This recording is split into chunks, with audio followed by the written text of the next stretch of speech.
Бројни онлайн семинари, засилени обуки и задолжителна едукација на наставниот и раководниот кадар во сите средни и основни училишта се случува деновиве во Штип.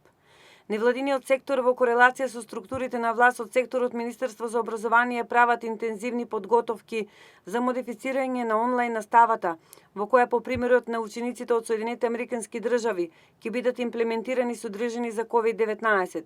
Имено според последните истражувања на оваа фондација, состојбата на стрес која сега ја доживуваат учениците за време на пандемијата, според интензитет, била речиси еднаква на ниво на стрес кој го доживувале пациентите на невропсихијатрија од 1950-тите години.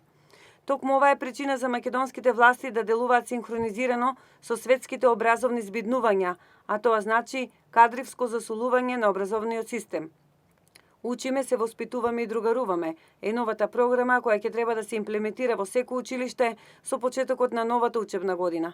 Тоа значи дека освен постоечкиот вработен наставнички кадар, задолжително повремено ќе бидат ангажирани и невработени лица како и корисници на социјална парична помош кои ќе го потпомогнат воспитно-образовниот процес во основните и средните училишта. Фондацијата чекор по чекор интензивно работи на имплементирање на американските нормативи во македонското образование. Во периодов што следи, секој раководител на образовна институција во Штип ќе мора да поднесе програма за прием на лица со завршено високо образование од профилите дипломиран педагог, психолог и повеќе предметни и оделенски професори.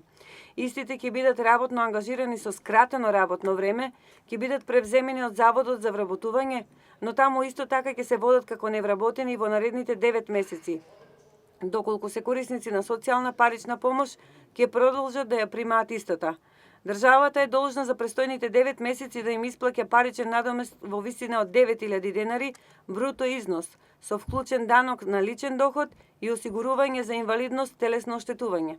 Право на учество во оваа програма, општинско корисна работа, имаат сите невработени лица од денес па се до 31 август.